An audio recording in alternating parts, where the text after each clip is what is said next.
This program is brought to you by Nepal Finance Limited, नेपालको पहिलो finance, Kamaladi Kathmandu, Lumbini विकास bank limited, निरन्तर सहयात्रा। विश्वास लिन्छौं, विश्वास दिन्छौं। प्रभु बैंक।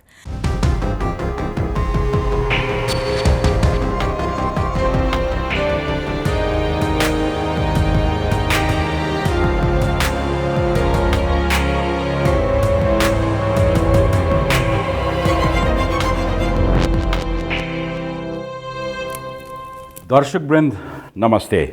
गएको 23 गते सर्वोच्च अदालतले एउटा यस्तो निर्णय गरिदियो जसले मुलुकको राजनीतिमा नयाँ तरङ्ग उत्पन्न भएको छ। एक हिसाबले भन्ने हो भने सर्वोच्चको त्यो फैसलाले नेपालको राजनीति नै उथलपुथल गरिदिएको छ। 3 वर्षसम्म एउटै पार्टीमा रहेका नेता कार्यकर्ता अब एमाले र माओवादीका रूपमा विभाजित हुने भएका छन्।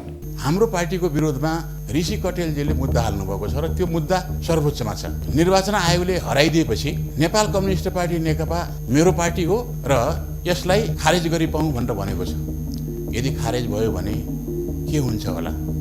निर्णय ऋषि कटेलको पक्षमा गयो भने नेपाल कम्युनिस्ट पार्टी नेकपा सम्भवतः एउटा पक्ष नेकपा एमाले हुने होला, एउटा पक्ष नेकपा माओवादी केन्द्र भन्ने होला र त्यस्तो भयो भने के हुन्छ भन्ने एउटा अवस्था यहाँ छँदैछ। लोकतान्त्रिक राज्यका मुख्य 3 निकाय कार्यपालिका, न्यायपालिका र व्यवस्थापिका छुट्टा छुट्टै अस्तित्वमा रहेका हुन्छन्। एकले अर्काको कार्यक्षेत्रभित्र प्रवेश नगर्ने गरी संविधानले व्यवस्था गरिदिएको हुन्छ। स्वाभाविक र सामान्य अवस्थामा चलिरहेको बेला यस्तो हुने भए पनि नेपालमा यति बेला परिस्थिति त्यस्तो सहज रहेन। यहाँ कार्यपालिकाका काम कारबाही मात्रै होइन, राजनीतिक दलका सीमा र कार्यक्षेत्रलाई पनि अदालतले निर्धारण गर्नुपर्ने अवस्था आएको छ। राजनीतिक रूपबाट भाँड भैलो मच्चाइरहेकाहरूलाई पनि अदालतले थान्कामा बस्नुपर्ने अवस्था बनाइदिएको छ। प्रधानमन्त्री केपी शर्मा ओलीले काम गर्न सहज नभएको भन्दै विघटन गरेको संसद सर्वोच्चले पुनर्स्थापना गरिदियो। निर्वाचनको तयारी र विघटनको विरोधमा रहेका दलहरूलाई अदालतको यो फैसलाले एउटा दिशा प्रदान गर्यो। संसद पुनर्स्थापना गर्ने अदालतको फैसलाले निकै उत्साहित भएको नेकपाको प्रचण्ड माधव पक्षको उत्साह धेरै दिन टिक्न सकेन। विजयी भावमा लड्डु समेत माडेका प्रचण्ड र माधव नेपाल त्यति बेला निराश बने जति बेला सर्वोच्च अदालतले नेकपा पार्टी नै ऋषि कटेलको नाममा गरिदियो।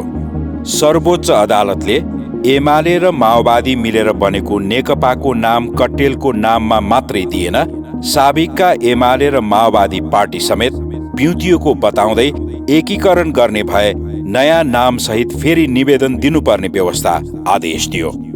सर्वोच्चको आदेश लगत्तै एमाले र माओवादी पार्टी बिउतिएका छन् र एमालेतिर माओवादी माओवादीतिर हुनुपर्ने अवस्था आइलागेको छ। सर्वोच्चको यो फैसलाले प्रचण्ड र माधव नेपालको एकतामाथि प्रहार समेत गरिदिएको छ। अब माधव नेपालले प्रचण्डसँग एकता गर्नका लागि केपी ओली अध्यक्ष रहेको एमाले पार्टीको केन्द्रीय कमिटी र संसद दुवै ठाउँमा 40% पुर्याउनु पर्ने हुन्छ। यद्यपि पार्टी एकताको पहललाई जारी राख्ने भन्दै माधव नेपाल पक्ष ओली अध्यक्ष रहेको एमाले पार्टीमै आफूहरू फर्किने निर्णय गरिसकेको छ। सर्वोच्चको यो फैसलापछि आधा एमाले समेत लिएर पार्टी निर्माण गर्ने अभियानमा रहेको प्रचण्डको यात्रामा ठेस लागेको छ भने ओलीलाई मूल पार्टीबाट किनारा लगाउने माधव नेपाल समूहको चाहनामा पनि तुषारापात भएको छ। नैतिक रूपमा कसैलाई यो फैसलाले निकै समस्या पारिदिएको छ भने त्यो माधव नेपाल पक्षलाई हो, जसले यसअघि प्रचण्डसँग मिलेर केपी ओलीलाई साधारण सदस्य समेतबाट कारबाही गरेका थिए। अब उनैलाई अध्यक्ष मानेर बस्नुपर्ने भएको छ। ओलीको नेतृत्वमा नआऊ, पार्टी विहीन हुने, प्रचण्डसँग जाउँ 40% को बारबन्देज पार लाउन नसक्ने। हुन त राजनीतिमा यस्तो उतार चढावलाई सामान्य मानिन्छ, तर सँगै रहँदा असामान्य सम्बन्धमा रहेका माधव नेपाल र उनको समूह ओलीलाई अध्यक्ष मानेर एमालेको बैठकमा बस्दै गर्दाका दृश्यहरू साँच्चीकै हेर्न लायक हुनेछन्। अदालतको यो फैसलासँगै ओली नेतृत्वको यो सरकार अब के हुने र कसको गठबन्धनमा सरकार बन्ने यसबारेका जोड घटाउ पनि सुरु भएका छन्। जे होस्, नेपालको राजनीतिमा अबको समय चरम अस्थिरताको समय हुने सहजै अनुमान लाउन सकिन्छ। आफैले कारबाही गरेका केपी शर्मा ओलीलाई अध्यक्ष मान्दै माधव नेपाल पक्ष त एमालेमा समाहित हुने भयो, तर नेपालको राजनीति भने यस घटनाले अस्थिरतातर्फ धकेलिने निश्चित छ। ओली सत्तामै रहनु भरमग्दुर प्रयास गर्नेछन् भने उनी बाहेकका दलहरू ओलीलाई सत्ताबाट हटाउने गठबन्धन बनाउने रस्साकसीमा लागिसकेका छन्। द ब्राभो डेल्टा शोको आजको श्रृङ्खलामा हामी यही पछिल्लो राजनीतिक घटनाक्रमबारे मिहिन विश्लेषण गर्नेछौँ। यसका लागि हामीसँग हुनुहुन्छ विश्लेषक अरुण सुवेदी। अरुणजी, welcome to the Bravo Delta show. धन्यवाद भूषणजी। धेरै भयो भेटघाट नभएको। पक्कै। अब आज धेरै भूमिका नबानौँ। हजुर। नेपालको पछिल्लो राजनीतिक परिघटनाहरू बोइल डाउन भएको छ भनौँ न। हजुर। संसदको पुनर्स्थापना भयो र करिब 2/3 बहुमतबाट सज्जित सत्तारूढ दल नेकपाको बाष्पीकरण भयो। अझ भनौँ कट्टेलकरण भयो। हजुर। के देख्नुहुन्छ अब यस उपरान्त नेपालको राजनीतिको बाटो सरल छ या कठिन छ? यो कस्तो परिस्थिति आयो भने कहिलेकाहीँ न्यायालयबाट कानुनको परिधिभन्दा बाहिरका निर्णयहरू पनि आउँदा रहेछन् र त्यसले ठुलो एउटा राजनीतिक प्रभाव र त्यो राजनीतिक अर्थ निर्माण गर्दो रहेछ। विश्वमा पनि यस्ता परिघटनाहरू भएका छन्। नेपालमा पनि यो धेरै मान्छेले खास प्राथमिकतामा नराखेको मुद्दामा एउटा जुन अदालतले निर्णय गर्यो, आदेश गर्यो, त्यसले एउटा ठुलो राजनीतिक अर्थ निर्माण गरेर एउटा राजनीतिक परिस्थिति निर्माण भयो र एक किसिमले संसद विघटन पछाडि नेपालको राजनीति कोनट पोइन्टमा थियो। एउटा संविधान विस्थापनको 0 पोइन्टमा 0 पोइन्टमा चारैतिरबाट 3-4तिरको गन्तव्यको एउटै 0 पोइन्ट त्यस्तो पोइन्टमा थियो।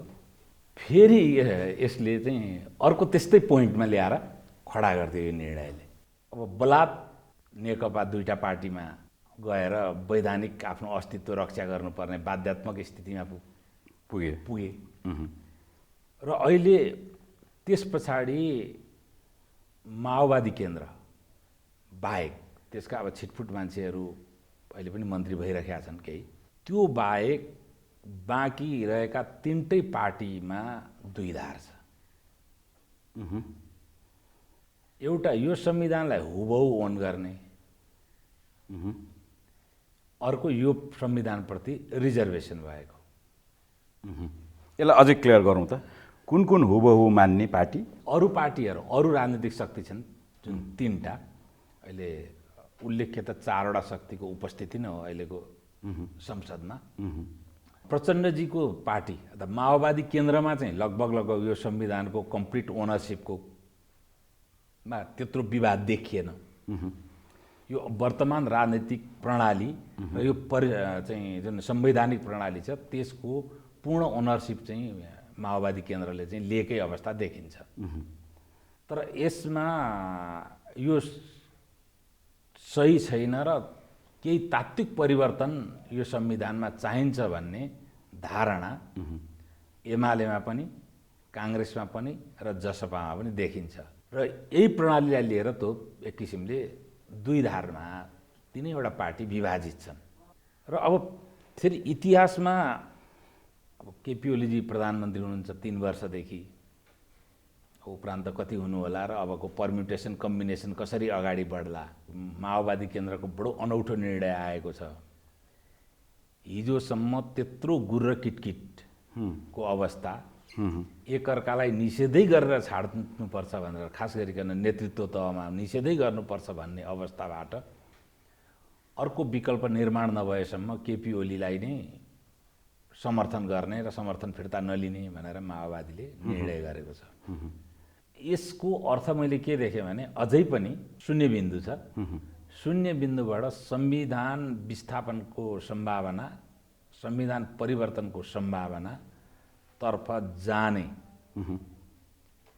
कुनै न कुनै स्थिति भएरै नै माओवादीले त्यसलाई अंकुश लगाउनका लागि आफ्नो उपस्थिति निर्माण गरिरहेको त होइन भन्ने एउटा आजको कन्भर्सेसनको सुरुवातमै जसरी कानुनको दायराभन्दा बाहिर पनि अदालतले आदेश दिएको कुरालाई उल्लेख गर्नुभयो नि र दुईटा 0 पोइन्टको चाहिँ नि चर्चा पनि गर्नुभयो। पहिलो आदेशमा पनि संसदको पुनर्स्थापना मात्रै गरेन कि 13 दिनभित्र संसद बोलाउनु भन्ने आदेश पनि गर्यो। त्यो पनि सायद एउटा त्यस्तै थप आदेशका रूपमा मान्न सकिन्छ।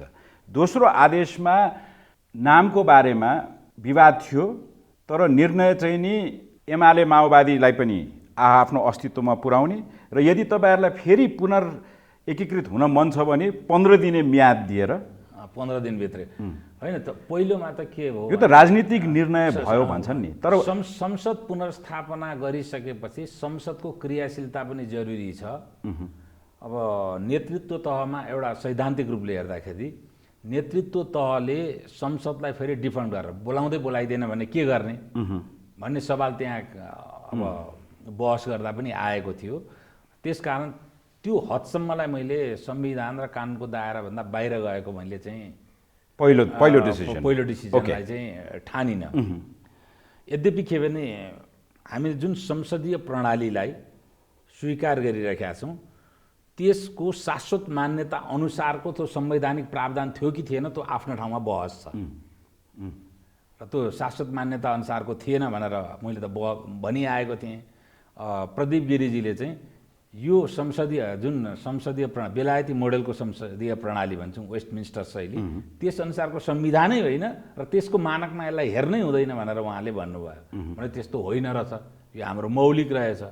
उँट जस्तो मौलिक हो कि कस्तो मौलिक हो। अब यसका अरू पनि अभ्यासबाट जुन संविधानभित्रका कन्ट्राडिक्सनहरू छन् अरू पनि फेरि यो संविधानलाई अभ्यास गर्दै गयौँ भने पक्कै पनि फेरि पनि आउलान्। त्यस कारण पहिलोलाई मैले त्यो लिइनँ। तर दोस्रोमा चाहिँ निर्णय अनपेक्षितै थियो। सामान्यतया त्यो नेकपा भन्ने नाम मात्रै ऋषि कट्टेललाई दिएर अर्को नाम राख भन्दै भए पनि उनको मागदाबी अनुसार त त्यति मात्रै थियो। तर त्योभन्दा परतिर गएर यो निर्णयहरू आए। अब यस्तो तर त्यो पूरक निर्णय नआएको भए आदेश अपुरो हुन्थ्यो भन्ने पनि विश्लेषण गर्न थाले नि। अब यो चाहिँ खास गरिकन अब कानुनका मान्छेहरूले विश्लेषण गरे भने अलिक कानुनी आधारमा विश्लेषण गर्दा उचित होला। मैले चाहिँ अब यसको पोलिटिकल इम्प्याक्ट हेर्दाखेरि चाहिँ अदालतको निर्णयले मैले अघि भनिहालेँ अर्को 0 पोइन्टमा ल्याएर राखिदियो नेपालको राजनीतिलाई। तर एउटा अब अर्को तपाईँले त राजनीतिलाई, नेपालको राजनीतिलाई, कन्टेम्पोरेरी राजनीतिलाई धेरै नजिकबाट निहालिरहनु भएको छ। तपाईँका विचारहरू पनि आउने गर्छन्। अब यति ठुलो एउटा विहङ्गम इम्प्याक्ट पार्ने दुईटा कम्युनिस्ट पार्टी बीचको एकीकरण गर्दा त्यो पोसिबल कसरी भयो र यति चाँडै यो ठासपुस्से बाष्पीकरण हुने अवस्थिति कसरी आयो? यसमा परिपक्वता नेपालका कम्युनिस्ट जुन जायन्ट दुईटा पार्टी थिए नि पटक्कै रहन्छ नि। सुरुदेखि मैले एउटा विशेषण दिएको थिएँ जतिखेर एकीकरणको उहाँहरू एकदमै अभ्यास गरिराख्नु भएको थियो र एक किसिमले उत्ताउलिनु भएको थियो दुवै पक्ष एकीकरणका लागि। र दुवै पक्षका मेरा समकालीन केही नजिकका साथीहरूलाई एकीकरण नगर्नुहोस्, यो असमान मिश्रण हुन्छ र एक ठाउँ बस्नै नसक्ने अवस्था निर्माण हुनसक्छ र फेरि गएर तपाईँहरू छुट्टिने पर्ने स्थिति निर्माण हुनसक्छ। त्यस कारण यो चाहिँ बरु संयुक्त सरकार बनाए भइगयो नि भनेर मैले सल्लाह दिएकै हो। र यो एक किसिमले असमान मिश्रण चाहिँ नै थियो। किन असमान मिश्रण थियो भने नेकपा एमालेलाई लामो समयदेखि अब हामी कम्युनिस्टको रूपमै होइन, एकदम एउटा डेमोक्रेट र डेमोक्रेटिक सोसलिस्टको रूपमा परिवर्तित भएर जानुपर्छ भनेर एउटा ठुलो सोच त्यहाँ स्थापित भइसकेको थियो। एउटा महाधिवेशनमा त नाम र झन्डा परिवर्तनको एजेन्डै आइसकेको थियो र उनीहरू मोरओरलेस वर्गीय चरित्रदेखि लिएर पोलिटिकल थटको प्रोसेसमा पनि लगभग नेपाली कङ्ग्रेससित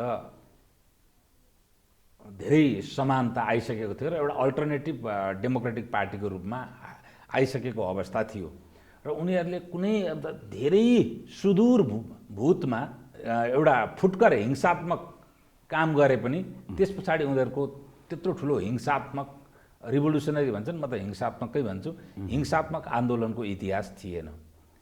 तर माओवादीहरूको चाहिँ मतलब इन्डोक्ट्रिनेसन सोच र जस्तो हुनुपर्छ भन्ने परिस्थिति थियो त्यो बिल्कुल अलग थियो। तर एउटा कुरा त्यो एकदमै थियो किन सत्ताको लागि तुरुन्त सत्तामा जानुपर्ने व्यवहारिक कानुनी बाध्यताहरू माओवादीका पनि थिए। किनभने हिंसात्मक आन्दोलनबाट यहाँसम्म आइपुग्दाखेरि र सत्ता पनि सञ्चालन गर्दाखेरि धेरै चाहिँ न्यायिक र अर्धन्यायिक निकायको धरापमा पर्न सक्ने सम्भावना माओवादीहरूको पनि थियो। सम्भवतः त्यसले पनि एउटा बाध्यात्मक स्थिति निर्माण गरेको हुनसक्छ।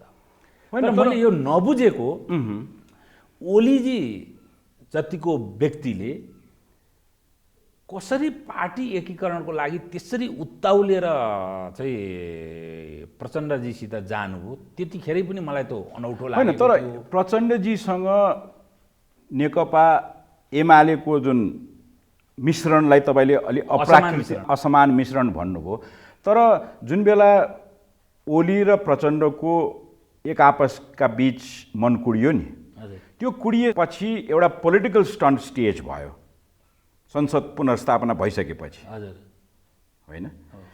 आदेश आइसकेपछि एकाएक विप्लव रूपी माओवादी हाउगुजी जुन बाँकी थियो त्यसलाई फेरि न्युट्रलाइज गर्नुभयो ओलीले। र विगतमा गिरिजाप्रसाद कोइरालाले प्रचण्डसँग गरेको शान्ति सम्झौताको एउटा मिनिएचर अथवा रेप्लिका स्टेज गर्ने प्रयास गर्नुभयो नि, त्यतातिर तपाईँले घोत्लिने समय पाउनु भएको छ?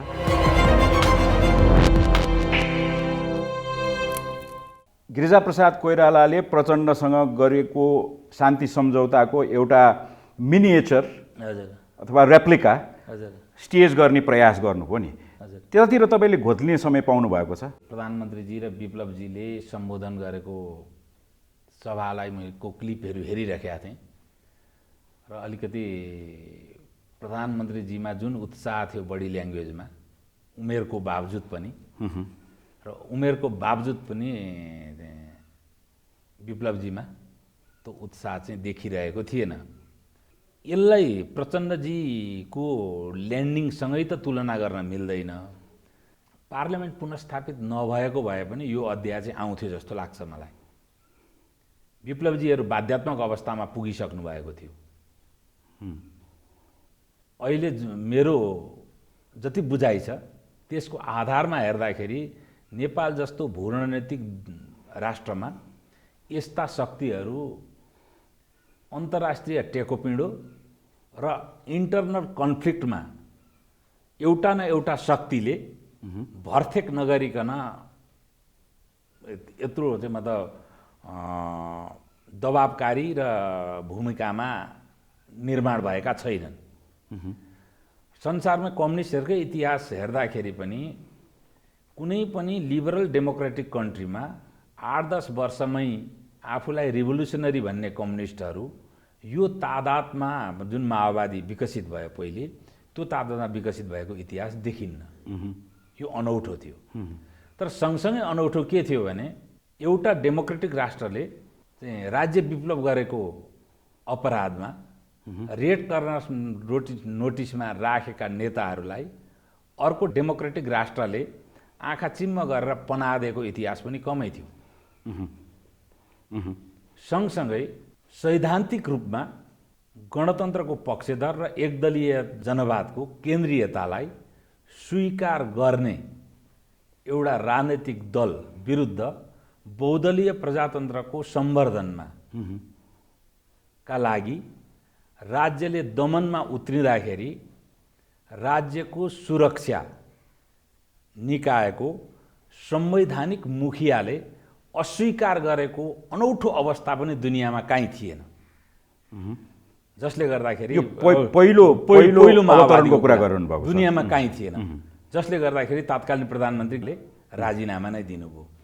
भनेपछि कहाँ आन्तरिक कन्फ्लिक्टमा कहाँबाट भर्तेक भएको थियो र अन्तर्राष्ट्रिय परिस्थितिमा कहाँबाट चाहिँ मतलब टेकोपिँडो लागेको थियो र नेपालको विविध आयाममा आन्तरिक रूपमा पनि शक्ति बार्गेनिङको लागि टुल्स बनाइएको थियो र अन्तर्राष्ट्रिय स्तरमा पनि काहीँ न काहीँबाट बनाइएको थियो। त्यो अवस्था विप्लवजीको चाहिँ केसमा होइन, तर स्टेटले एउटा नेगोसिएटेड सेटलमेन्टमा जाने छ आन्तरिक मेकानिजम। अब पहिलोपटक माओवादी र राज्य बीचमा जुन बृहत शान्ति सम्झौता भयो त्यसमा र अहिले विप्लवजीको सार्वजनिकरण पछिल्लो भूमिगत जीवनपछि जसरी सार्वजनिक हुनुभयो त्यसमा एउटा तात्विक फरक चाहिँ के छ भन्दाखेरि त्यति बेला हतियारको व्यवस्थापन, सेनाको व्यवस्थापनको बुँदा सबैभन्दा महत्त्वपूर्ण थियो। यसमा त्यो बुँदा कम्प्लिटली निस्तेज छ, कहीँ देखिँदैन। निस्तेज भए पनि मलाई यसलाई चाहिँ सकारात्मक रूपमा अर्को पक्षबाट लिएको छु। त्यतिखेर हतियारको व्यवस्थापन र सेनाको व्यवस्थापनको विषय जसरी अगाडि ल्याइयो त्यसले नेपालको सेना र तात्कालीन विद्रोहीहरूलाई इक्वेल फुटिङमा राखेर राष्ट्रिय सेनालाई जति डिफेन्सिभ बनाएर मनोवैज्ञानिक रूपले जति चाहिँ ह्यारेसिङ थियो त्यो पहिलो परिस्थिति, त्यो परिस्थिति त यसपालि आएन। यो सकारात्मक कुरो हो र यति सेफ ल्यान्डिङ गरिसकेपछि तर व्यक्ति हत्या त भएकै थियो। मैले ट्विट पनि गरेँ, आन्तरिक कन्फ्लिक्टमा एउटा शक्तिको विरुद्ध अर्को शक्तिले उपयोग गर्ने अवस्था पनि अहिले विप्लवजीहरूको रहेन। न त प्रचण्डजीले केपी ओलीजी विरुद्ध प्रयोग गर्ने अवस्था रह्यो, न नेपाली काङ्ग्रेसले कसैले पनि सत्ता विरुद्ध अथवा अर्को विरुद्ध प्रयोग गर्ने अवस्था रहेन। एउटा बाबुरामजीकै साबिती बयानले पनि कसले प्रयोग गरेका थियो भन्ने त आएकै छ। त्यतिखेर कसले भर्तेक भने प्रयोगै पनि नभनौँ, भर्तेक गरेका थियो भन्ने आएकै छ। त्यस्तै केही आत्मघाती कामहरू तात्कालीन दरबारहरूबाट पनि भए। यद्यपि मलाई कल्चरल मोनार्की र बीपीको इन्डक्ट्रिनेसनबाट आएको मान्छे भएको हुनाले तात्कालीन रूपमा कन्स्टिट्युसन मोनार्कीप्रति कुनै रिजर्भेसन राखेको मान्छे म होइन। अहिले चाहिँ त्यो अवस्था रहेन विप्लवजीको। दोस्रो अवस्था जतिखेर चाहिँ उहाँहरू नोएडामा बस्नुहुन्थ्यो प्रचण्डजीहरू अथवा ती पनि भनौँ न मोहन वैद्यजीलाई रेड कर्नर नोटिस कि सिपी गजुरेललाई रेड कर्नर नोटिस थियो। उहाँलाई कहीँ जान लाग्दाखेरि हिन्दुस्तानको सरकारले गिरफ्तार गरेर सेफली राखिदिया त हो त, एक्स्ट्राडिट गरेन नि त, होइन? इन्टरपोल मार्फत गर्न पर्थ्यो नि त, गरेन। त्यस कारण त्यो परिस्थिति पनि अहिले विप्लवजीको रहेन। ल ठिकै छ, विप्लवजी त्यसकारण उहाँलाई त के थियो भने अब एउटा आवेशमा र तर पोलिटिकल मुभमेन्ट्सहरूलाई हेर्दाखेरि यस अघि पनि तर एउटा उहाँ चाहिँ के को निरन्तरताको कारणले यो भूमिगत रूपमा जानुभयो र विद्रोहीको रूपमा जानुभयो भने नेपालको कम्युनिस्ट मुभमेन्टको एउटा ठुलो दशा र दिशा छ सुरुका कालदेखि, खास गरिकन 27-28 सालदेखि। जनवादी केन्द्रीयताको स्वैर कल्पनाको सपना देखाएर युवाहरूलाई सङ्गठन सुदृढीकरण गर्ने र एउटा पार्टी निर्माण गर्ने, एक लेभलको शक्ति आर्जन गरिसकेपछि बहुदलीय प्रतिस्पर्धात्मक प्रजातान्त्रिक प्रणालीमा अवतरण गर्ने, त्यो पनि डबल प्रमोसन चाहिँ त्यो स्थिति कम्युनिस्टहरूको 27 साल पछाडि पनि। अनि त्यो कारणले नै जनवादी केन्द्रीयताको अर्को दोकान खोलेर फेरि सुरु भइहाल्ने अर्को विद्रोह। जस्तो मनमोहनजी पुष्पलालजीहरूसित असहमत भएर झापालीहरू निर्माण भए, होइन? अनि झापालीहरूको बहुदलीय प्रजातन्त्रमा अवतरण पछाडि माओवादी होइन, तर अहिलेको राजनीतिक परिघटनाहरूलाई अलि ताता घटनाहरूलाई हेरौँ न एकैछिन। अब कम्युनिस्ट राजनीतिको विश्लेषणमा आजको समय खेर नफालौँ, तर विप्लवभन्दा अगाडि अर्को एउटा पृथकतावादी सङ्गठन सीके राउतलाई पनि यसै गरिकन अल अफ अ सडन जस्तो गरेर, अनि यी दुईटैको एउटै कुरा मिल्छ। यसमा स्टेट इन्टिमिडेसन, स्टेटले कि आऊ कि त्यो त स्टेटसित हुन्छ होइन। नगदका 9 दाउ सत्ताका 100 दाउ भन्ने उखानै छ। सत्ताका 100 दाउ त हुन्छ, त्यो जहाँ पनि हुन्छ। भारतमा पनि कतिपय परिस्थितिमा भएको छ, अरू ठाउँ पनि भएको छ। छिमेकमा भएको हुनाले भारतको कुरो पनि बुझ्ने हुनाले उदाहरण सजिलो हुन्छ हामीहरूलाई। त्यो त हुन्छ। त्यो सँगसँगै सीके राउतको पनि परिस्थिति के भयो भने, तर दुईटैको एउटा एकरूपता त छ नि। एकरूपता छ। सीके राउतलाई पनि नेसनल सिक्युरिटीमा थ्रेट त थिए नि, दुईटै थ्रेट थिए, तर आन्तरिक रूपमा तिनीहरूलाई उपयोग गर्ने शक्ति नेपालभित्र रहेन। एकअर्काको कन्फ्लिक्टको बिचमा प्रयोग गरे हुन्छ नि त, त्यस्तो शक्ति त्यो रहेन। र खास गरिकन नेपालमा आफ्नो सुरक्षा चासो र अन्य चासोहरूमा आफ्नो बार्गेनिङ टुल्सको रूपमा नेपालका कुनै पनि आन्तरिक शक्तिलाई हिन्दुस्तानले पनि परम्परागतदेखि प्रयोग गरिआएको छ। उसलाई मात्रै गाली गर्ने कुरा छैन, अमेरिकनले पनि गर्छन्, चाइनिजले पनि गर्छन्, शक्ति राष्ट्रहरूले गर्छन्। यो सनातन परम्परा जस्तो उनीहरूको। त्यो परिस्थिति पनि नआइसकेपछि सीके राउतजी पनि अब ल्यान्डिङ नगरी, उहाँसित विकल्प थिएन। अब विप्लवको पनि ल्यान्डिङ नगरी विकल्प थिएन। यो सत्ताभन्दा पनि उनीहरू चाहिँ निर्विकल्पताको ट्र्यापमा थिए। बुझ्यो। अब आउँ दुईवटा पार्टी, दुईटा शक्तिशाली कम्युनिस्ट पार्टीहरूको एकीकरणबाट मुलुकले केही पनि फाइदा पाएन। अब त्यसमा त कुनै दुई मत छैन, जिरो सम गेम हो होइन, जिरो सम गेम भयो। अब फुटे, अदालतले नै फुट्ने बाटो खोलिदियो अथवा तिमीहरू फुटिसक्यौ, जुट्ने भए फेरि आऊ मात्रै भनेको छ।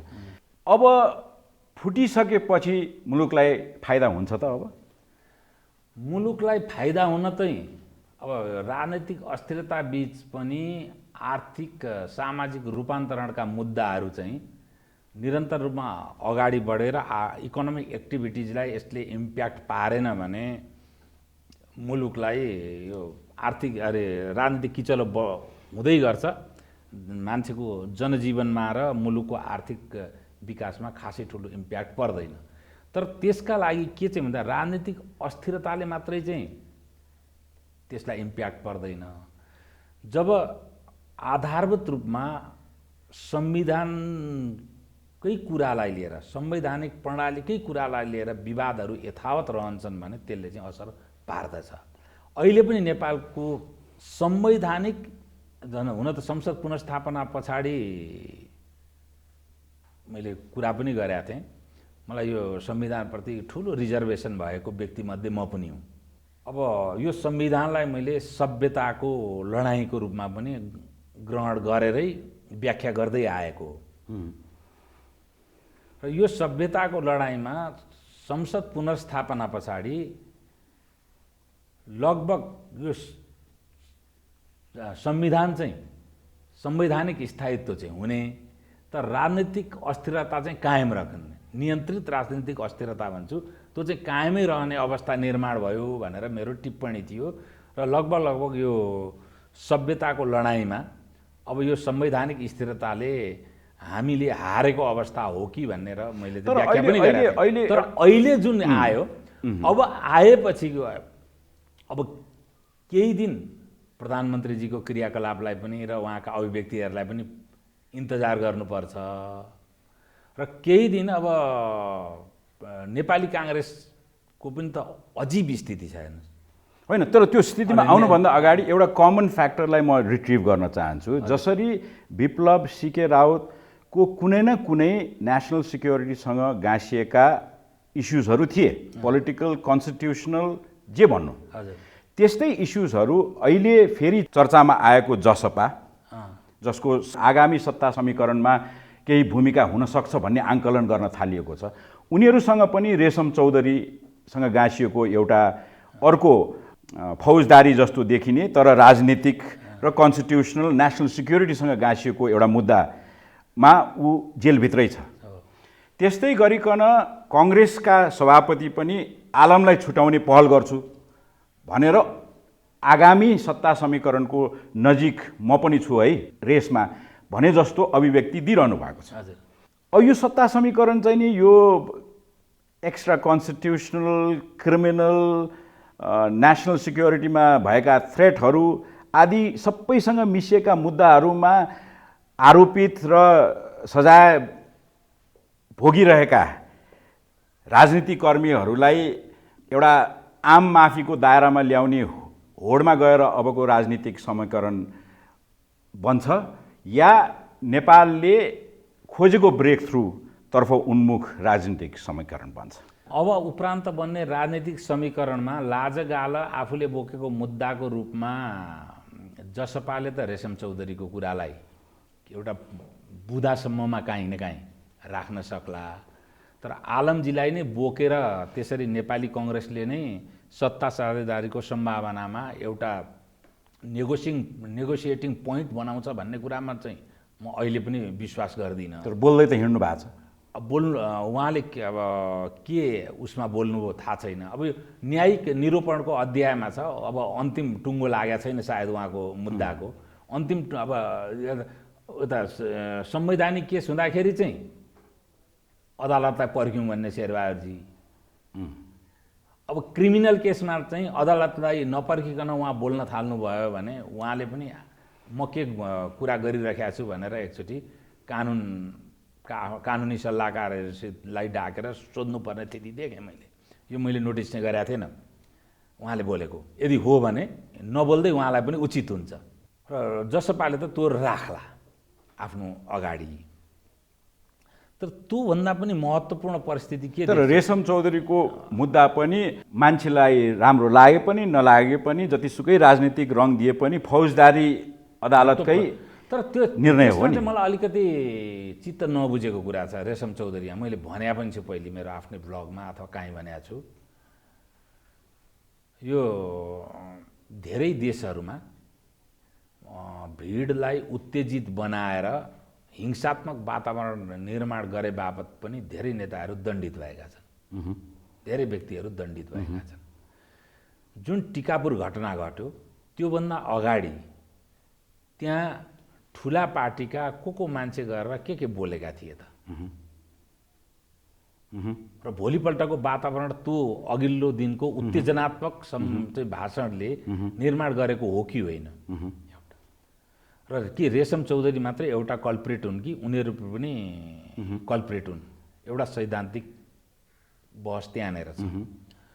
अर्को सैद्धान्तिक पक्ष के छ भने यस्तै जघन्य अपराधहरू माओवादी द्वन्द्वकालमा पनि भएका छन्। अझ त्यहाँ त्यो टिकापुर घटना र माओवादी द्वन्द्वकालका घटनाहरूमा एउटा तात्विक अन्तर छ। टिकापुर घटनामा के छ भने अमुक एसपी अथवा डिएसपी अमुक व्यक्तिलाई नै लक्षित गरेर त्यो मोबले मार्न हिँडेको थिएन। मोब बढ्दाखेरि त्यो मोब लिन्चिङमा मारिएका मान्छे हुन्। तिनीहरूलाई तिनै व्यक्तिलाई लक्षित गरेर मार्न गएको चाहिँ पक्कै होइन। त्यो फरक छ। तर माओवादी द्वन्द्वमा त गौडा ढुकेर मान्छे चिनेर आदेश दिएर मारिएको छ। अमुक व्यक्तिलाई नै हत्या गर्ने भनेर मारिया छ नि त।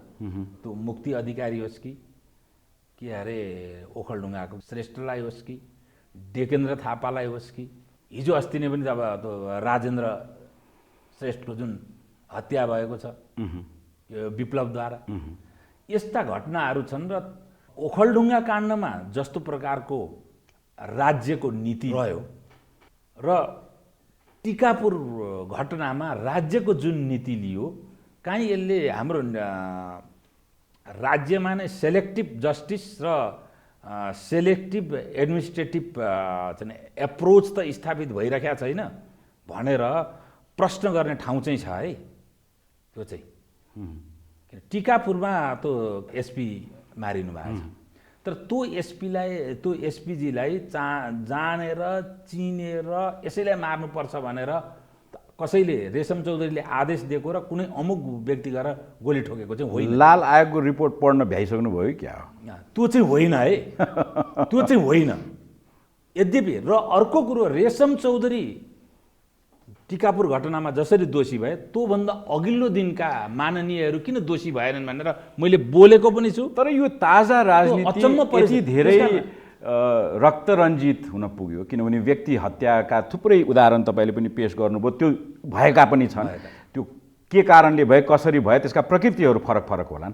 तर यति रक्तरञ्जित राजनीतिले लिएको कोर्स हजुर आजको राजनीति हो।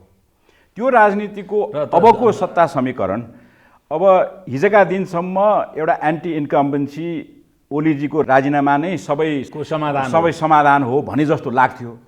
तर अब माओवादीसँग लागेका एमालेहरूको हिजो अस्तिदेखिको वक्तव्यहरू हेर्न थालिसकेपछि अब बडा हिजै पनि अब कम्प्रोमाइजिङ जलनाथजी, भीमरावलजीहरूको कुराहरू सुन्दाखेरि अनौठै थियो, धेरै अनौठो लाग्थ्यो। एक हप्ता अगाडिको उहाँहरूको बोइलिङ पोइन्टबाट फ्रिजिङ पोइन्टमा आए जस्तो थियो।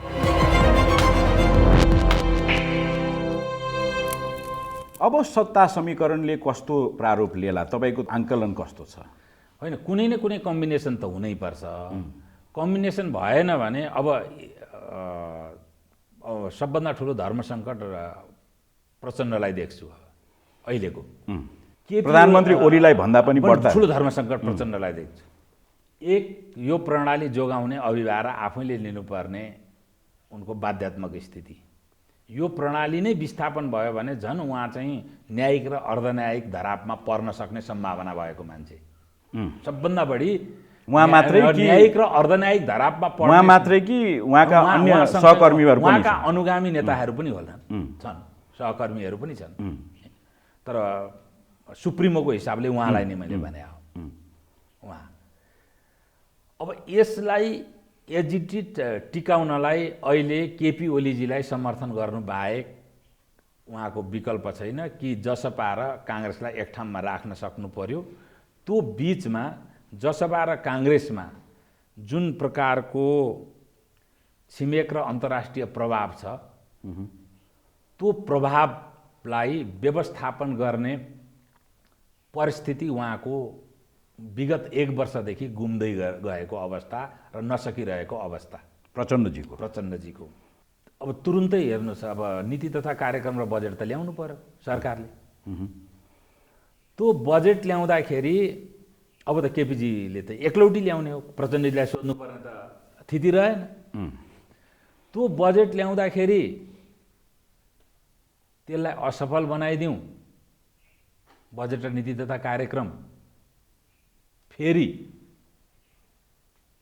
चाहिँ उही सिसिफसको भारी तल गिरे जस्तो गिरिहाल्छ, फेरि संसदै विघटनको अध्यायमा प्रवेश गरिहाल्छ। यो बजेट अधिवेशनसम्म यो तानिन्छ र यो सत्ता समीकरणको टुङ्गो नतानिन पनि सक्छ, तर तान्यो मान्नुहोस्। तर अब तपाईँले जसरी सत्ता समीकरणमा चाहिँ नि प्रचण्डको बाध्यताहरूको बारेमा आज कुरा गरिरहनु भएको छ, त्यस्तै जसपा अर्को एउटा कम्पोनेन्ट हो। जसपा पनि एकीकृत जसपा पार्टी त भएको छ, तर त्यसमा पनि डिभाइड जस्तो देखिएको छ। जसपा उपेन्द्रजी र बाबुरामजी एक पाटो, अनि महन्त ठाकुर, राजेन्द्र महतो एन्ड अन्य एक पाटो देखिन्छ, होइन? त्यो टटका त्यहाँ के छ भने नेपाली कङ्ग्रेस बाहेकमा आन्तरिक विपरीतता, आन्तरिक रूपमा विपरीत दुई ध्रुवलाई समायोजन गर्ने हैसियत अरू पार्टीहरूमा चाहिँ कम देखियो। इतिहासमा त्यो साबित भयो। नेपाली काङ्ग्रेस पनि अब त्यो व्यवस्थापन हुन नसकेर र फुटेको इतिहास छ। अघि मैले भने वर्तमान संवैधानिक प्रणाली र संविधानका शाश्वत प्रजातान्त्रिक मान्यता बाहिरका मुख्य विशेषताहरूलाई लिएर जसपाभित्र पनि ताबडतोड दुई ध्रुव छ, काङ्ग्रेसभित्र पनि दुई ध्रुव छ, तर त्यति ताबडतोड छैन। तर अब यो काङ्ग्रेसको अचम्मको छ क्या, मलाई अचम्म लाग्छ। ओली विपक्षको गठबन्धनको सम्भावना ज्यादा छ या ओलीलाई नै मुखिया मानेर अगाडि बढ्ने गठबन्धनको अब गुन्जाइस ज्यादा छ? अब यहाँ ट्रेड अफ हुनैपर्छ, राजनीतिको चरित्रै हो ट्रेड अफ गर्ने। त्यो ट्रेड अफमा अब आफ्ना बाध्यता र अप्ठ्याराहरू प्रचण्डजीका के छन्। अब अलग अलग पार्टीमा बसेर जुन आज बिहान मात्रै नारायण काजीजीको पनि अन्तर्वार्ता मैले हेरिराखेका थिएँ, त्यहाँ पनि ओलीजी प्रतिको आक्रमण शिथिलीकृत भएको थियो। त्यहाँ पनि देखेँ मैले। प्रचण्डजी पनि 2-4 दिनदेखि ओलीप्रतिको जुन पहिलेको आक्रामकता थियो त्यो आक्रामकता कहीँ पनि अभिव्यक्त भएको छैन। यो स्थितिमा अब ओलीजीलाई सित उहाँले पनि त पहिले नमिलेका अलग अलग पार्टी भएर मिल्न सक्ने अवस्थाका अब सौदाबाजीका केही मुद्दाहरूमा तेस्रो दूत मार्फत अथवा डाइरेक्ट केही न केही कुराकानी त होला यसमा, होइन? त्यसले पनि एउटा राजनीतिमा जे देखिन्छ त्यो मात्रै सत्य हुँदैन नि त। त्यसले पनि एउटा निर्धारण गर्ला। अर्को जसपा पहिले पनि घोषित रूपमै प्रधानमन्त्रीजीले जसपा नै फुटाउनलाई मैले यो अध्यादेश ल्याएको हुँ भनेर भनेकै हो। प्रधानमन्त्रीले जीले त होइन, प्रधानमन्त्रीका सल्लाहकारले भनेकै हो। भनेपछि जसपा चाहिँ अब लाई हन्टिङ गर्न तात्कालीन अब त्यतिखेर पनि जसपा अगर त्यो अध्यादेश आएर जसपा चाहिँ फुट्ने स्थिति थियो भने त्यसको सिधा अर्थ थियो माओवादीका मन्त्रीहरूलाई बिदा गरेर प्रधानमन्त्रीजीले जसपालाई का फुटेका व्यक्तिहरूलाई त्यहाँ राख्नुहुन्थ्यो। त्यो अहिले पनि त्यो सम्भावना यथावतै छ। तर यसमा के हो भन्नुहुन्छ भने प्रधानमन्त्रीजीले जसरी उहाँको सत्ता आरोहण भयो, जुन न्यारेटिभ सेट गरेर उहाँले एक किसिमको जनतामा जुन एउटा इमोसन निर्माण गरेर आफू अनुमोदित हुनुभयो, त्यो परिस्थितिबाट आफूलाई परिवर्तन गरेर अब सिधै भनौँ न हिन्दुस्तानसित अलिकति त्यस सम्बन्धको सहजीकरणको अध्यायमा उहाँ प्रवेश चाहिँ गर्नुभएकै हो। नेपालमा मान्नुहोस् नमान्नुहोस्, अब कसैले हामी जति सोभेरेन या त्यो हिपोक्रेटिक कुरा गर्ने कुरै छैन। 7 सालदेखि आजसम्मका सम्पूर्ण परिवर्तनका लागि हिन्दुस्तानलाई नगुहारी कुनै पनि परिवर्तन सम्भव भएन।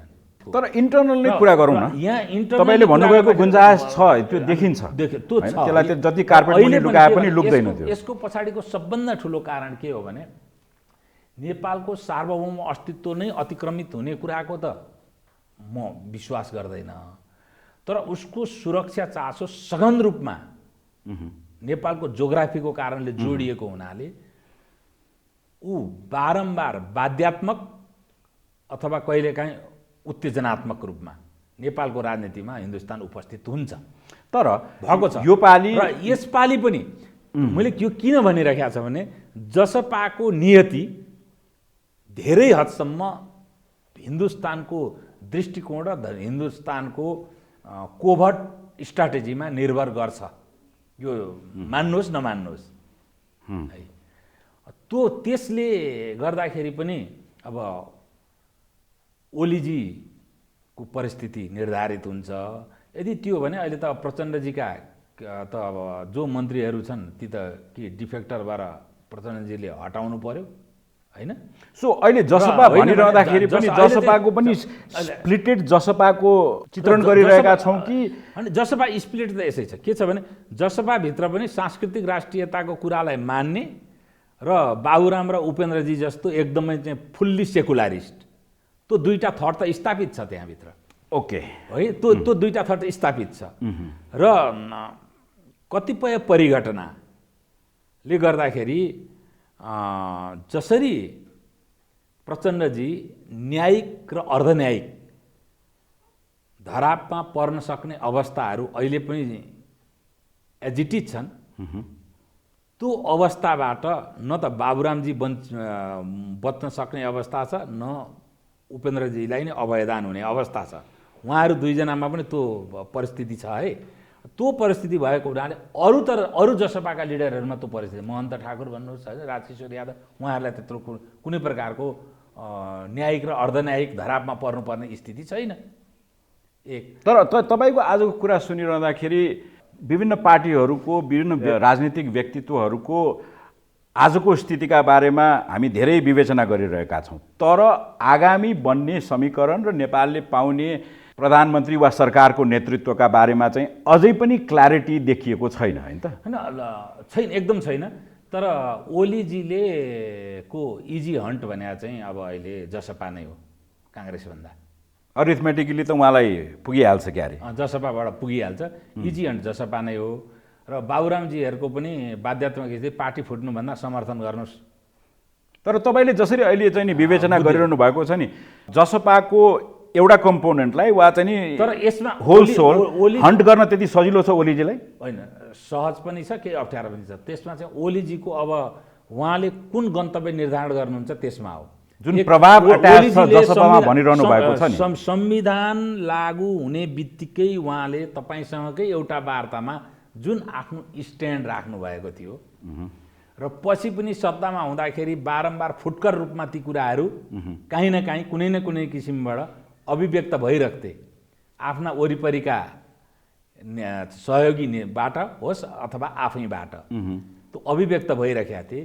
त्यसै अनुसार यो संविधानका त्यस्ता विषयवस्तुहरूलाई विस्थापनको प्रक्रियामा उहाँ अगाडि बढ्ने हो भने उहाँको गन्तव्य जसपाको हन्टतिर खासै नलाग्न पनि सक्छ। नेपालका अहिलेसम्म जतिवटा पोलिटिकल कोर्स परिवर्तन भए, सकारात्मक होस् नकारात्मक होस्, ती सम्पूर्ण कोर्स परिवर्तनमा नेपाली काङ्ग्रेसको नेतृत्वमै भएको छ। अब ओलीजी मात्रै इतिहासको एउटा यस्तो अध्यायमा आइपुग्नु भएको छ, गैर काङ्ग्रेस लिडरले चाहिँ नेपालको कोर्स परिवर्तनको नेतृत्व गर्ने सम्भावना छ। त्यसलाई म कोर्स परिवर्तन गर्छु भनेर उहाँ प्रतिबद्ध हुनुहुन्छ भने त्यति क्लियर भ्युज त एक्सप्रेस गरिसक्नु भएको छैन। तर कम्युनिस्ट नेताबाटमा कसैबाट होप गर्न सकिन्छ भने उहीँबाट होप गर्न सकिन्छ। यो बारम्बार भनेको छु मैले। कोर्स करेक्सन नेपालको राजनीतिका लागि कति आवश्यक छ? त्यो त आवश्यक छ, आवश्यक छ। मैले बारम्बार भनेको छु, अगर त्यो अध्यायमा उहाँ जानुभयो भने सबभन्दा उहाँको पहिलो उहाँको वार्ता चाहिँ शेरबहादुरजीसितै हुनसक्छ। किनभने नेपाली कङ्ग्रेसभित्र यो संविधानलाई ओनरसिप गर्ने, संसदीय दलमा ओनरसिप लिएर यो संविधानलाई हुबहु। सो तपाईँले कोर्स करेक्सनको कुरा गर्नुभयो नि, शेरबहादुरजीसँग उहाँ कुराकानी गर्नलाई चाहिँ नि आकर्षित हुनुहुन्छ भन्ने कुरा पनि गर्नुभयो। त्यहाँ पनि एक थरी धार कङ्ग्रेसभित्र चाहिँ नि ओलीप्रतिको इरिटेसन अभिव्यक्त गरिरहेको छ अहिले पनि। तर शेरबहादुरजी त्यति इरिटेसन अभिव्यक्त गरिरहनु भएको छैन, वेट एन्ड वाच मात्रै भनिरहनु भएको छ। अब जुन कोर्स करेक्सनको कुरा गर्नुभयो नि, त्यो कोर्स करेक्सन के हो? के कोर्स करेक्सन गर्नु? कोर्स करेक्सन भनेको अब संविधानलाई संशोधनको अध्यायमा लिएर जाने। त्यो संशोधनको अध्यायमा नेकपा एमाले र काङ्ग्रेस मिलेपछि त 2/3 हुन्छ नि त। त्यो सम्भावना देख्नुहुन्छ तपाईँ? त्यो सम्भावना छ, किनभने ओलीजीको असहमति बारम्बार आएको छ होइन। अब शेरबहादुरजीलाई यो संविधान आयो ठिकै छ, यो संविधान गए पनि ठिकै छको अवस्थामा हुनुहुन्छ। अब कोइराला ब्रोहरूको स्थिति बडो अचम्म देख्छु म। यो संविधानलाई ओनरसिपमा लिनुपर्छ भन्ने रामचन्द्रजी गगन थापाहरूसित एउटा समूहमा बसेको देख्छु, शशाङ्क र शेखर दुइटैलाई। अस्ति मात्रै डाक्टर शेखरको अन्तर्वार्ता हेरिरहेका थिएँ। संविधानका जे चाहिँ निश्चित मुख्य विशेषता भनिएका तर प्रजातन्त्रसित खास सरोकार नराख्ने ती विशेषताप्रति गम्भीर असहमति जनाइराख्नु भएको थियो उहाँले। अब शशाङ्क कोइराला आकलझुकल बोलिराख्नु भएको छ त्यसमा। त्यसले गर्दाखेरि शेरबहादुरजीसित चाहिँ प्रधानमन्त्रीको वार्ता भएर र फेरि यो संविधानमा छिमेकको पनि त सरोकार त गम्भीर छ नि त। त्यो त निर्माणकालदेखि नै स्थापित भएको विषयलाई मैले किन व्याख्या गरिराख्नु पर्यो होइन। तर एउटा कुरा नि, छिमेक सरोकार ओलीजीको संविधान लागू हुँदादेखिको स्ट्यान्ड, पारित हुँदादेखिको स्ट्यान्ड होइन, नेपाली काङ्ग्रेसको पनि अन्तरिम संविधान लागू हुँदादेखिको काङ्ग्रेसभित्रको असन्तुष्टि र त्यो ६३ सालदेखि त काङ्ग्रेसमा त अद्भुत परिवर्तन भयो नि त।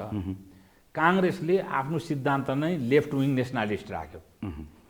प्राविधिक रूपले काङ्ग्रेस भएर उछलकुद गरिराखेको कहाँ लेखेको छ लेफ्ट विङ? त विकिया एकदम अहिले तपाईँले गुगल गर्नुभयो भइहाल्छ नि कि विकिपिडियाको होइन, तरुण दलको वेबसाइटमा पनि छ लेफ्ट विङ नेसनलिस्ट भनेर। त्यस पार्टीहरुले पनि यसको चाहिँ त विरुद्ध जबरदस्त आवाजहरू छन् जसले बुझेका छन्। अब शेरबहादुरजीले नबुझेको मान्छे त होइन शेरबहादुरजी। त्यसकारण शेरबहादुरजीले पनि अब काङ्ग्रेसले बारम्बार अब छिमेक चासोसित कन्फ्रन्टेसन गरेर त्यसको दुर्गति बिहोरेको, छिमेकसित सहमत भएर पनि सत्तारोहण पनि भएको अनेक इतिहासकार अब आरोह अवरोहदेखि काङ्ग्रेस र ओलीजी एक ठाउँ आएर अब यो छिमेकीहरूसित पनि यस्ता कुराहरूमा पाखुरा सुर्केर नबसौँ होइन। हामीहरू अब यो संविधानका त्यस्ता विशेषता होइन, आजको कुराकानीबाट प्रक्रियामा लागू भन्न नसक्ने सम्भावना आजको कुराकानीबाट हामीले केही चिज निचोड निकाल्न सक्छौँ भने नेपाल एउटा अस्थिरताको भुमरीमा फस्यो होइन। अब एउटै चिज म यहाँबाट आज अपेक्षा गर्न चाहन्छु कि अन्त्यमा अब बन्ने समीकरण र अब बन्ने सरकार जोसुकैको नेतृत्वमा बनोस्, जस्तो किसिमकै समीकरण होस्, यसले आगामी चुनाव गराउन सक्ने वा त्योभन्दा अगाडि संविधानमा आवश्यक फेरबदल पनि गर्न सक्ने गुन्जायस देख्नुहुन्छ कि? यो एकदमै अब सबभन्दा महत्त्वपूर्ण हाम्रो कन्क्लुडिङ रिमार्क्समा आइपुग्यौँ। यसमा चाहिँ काङ्ग्रेस र ओलीजीको समीकरण भएर संविधानका निश्चित प्रावधानहरू परिवर्तनको अध्यायमा लिएर गयो भने जसपा पनि फुटेर त्यो समीकरणलाई समर्थन गर्ने स्थिति छ र त्यसले संविधान पनि परिवर्तन हुन्छ, त्यस पछाडि आवधिक निर्वाचन पनि हुन्छ। त्यो सबभन्दा सहज परिस्थिति हो। यसलाई प्रतिष्ठाको विषय नबनाऊ। प्रचण्डजीले पनि यसलाई प्रतिष्ठाको विषय नबनाउनु भयो हुन्छ। उहाँको जीवन जुन अध्यायमा अहिले आइपुगेको छ र वैयक्तिकदेखि लिएर राजनैतिक परिघटना पनि उहाँले जुन प्रकारले बिहोरिसक्नु भएको छ यो अध्यायसम्म आउँदाखेरि नेपालको निजत्वलाई मासेर उहाँलाई पनि चाहिँ मतलब शान्तिले अन्तिम सास लिन सक्ने स्थिति हुन्छ भन्ने मलाई लाग्दैन। त उहाँले पनि यसलाई प्रतिष्ठाको विषय बनाउनु भएन भने त सर्वसम्मतै हुन्छ, वेल एन्ड गुड। एक दुईजना हाम्रो चाहिँ मतलब अब गगन थापाजी, बाबुरामजी अलिअलि चाहिँ कराउनु होला, त्यहाँभन्दा बढी त्यसको इम्प्याक्ट खास नहोला। तर उहाँले चाहिँ यो संविधानलाई प्रतिष्ठाकै विषय बनाउनु भयो र ती प्रावधानलाई प्रतिष्ठाकै विषय बनाउनु भयो भने पनि अब 2/3 उहाँलाई लिएर आएर अर्को निर्वाचनबाट उहाँ चाहिँ अनुमोदित भएर संविधानलाई फेरि परिवर्तन गर्न सक्ने सम्भावना छैन। उहाँलाई यसै पनि उहाँ अहिले प्राविधिक रूपले, राजनैतिक प्राविधिक रूपले यो स्थितिमा हुनुहुन्छ कि अबको निर्वाचन एमाले काङ्ग्रेस भर्सेस अरू पार्टीहरू भए कुनै पनि प्रकारको निर्वाचनको समीकरण बनेन भने उहाँको त झन्नै स्थिति अब 48 सालको चाहिँ मतलब जनमोर्चाको पनि जस्तो नहोला भन्ने छैन हेर्नुहोस् उहाँको। त्यसकारण उहाँ त राजनीतिक रूपले पनि धेरै ठुलो जोखिममा हुनुहुन्छ। त यत्रो जोखिममा भइरहेको अवस्थामा उहाँले चाहिँ ती विषयहरूलाई प्रतिष्ठाको चाहिँ विषय बनाउनु पर्ने स्थिति देख्दिनँ। हुन त हरेक मान्छेको वैयक्तिक कुरा हो, उहाँको पनि सोच होला। मभन्दा त अब उमेरमा पनि प्रौढ हो, राजनीतिमा पनि प्रौढ मान्छे हो, मेरो सल्लाह कति लाग्ला। तर अहिले देखेको सबैभन्दा योग्यतम मार्ग भने चाहिँ काङ्ग्रेसले ओलीलाई समर्थन गर्ने, संविधानका त्यस्ता छिमेकलाई पनि मन नपरेका र हामीहरूलाई पनि जय नगरेका प्रावधानहरूलाई विस्थापित गरिदिने र अनि जुन समयमा निर्वाचन हुन्छ त्यही सरकारले निर्वाचन गराइदियो भने सबभन्दा सेफ ल्यान्डिङ चाहिँ त्यो हो। आजका लागि त्यो सबभन्दा सेफ ल्यान्डिङ चाहिँ त्यो हो। यहाँको विश्लेषण, यहाँको चाहिँ नि ताजा विचारहरूलाई यहीँ बिट मारौँ। यहाँको समय र विचारका लागि सुवेजी धेरै धेरै धन्यवाद। यहाँलाई पनि धन्यवाद। Thank you.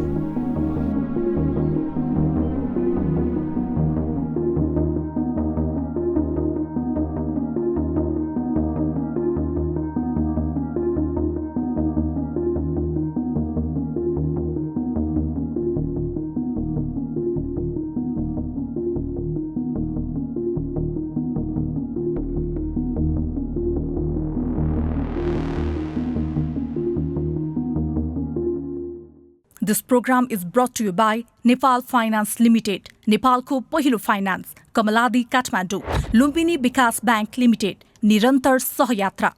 विश्वास लिन्छौँ, विश्वास दिन्छौँ। प्रभु बैंक।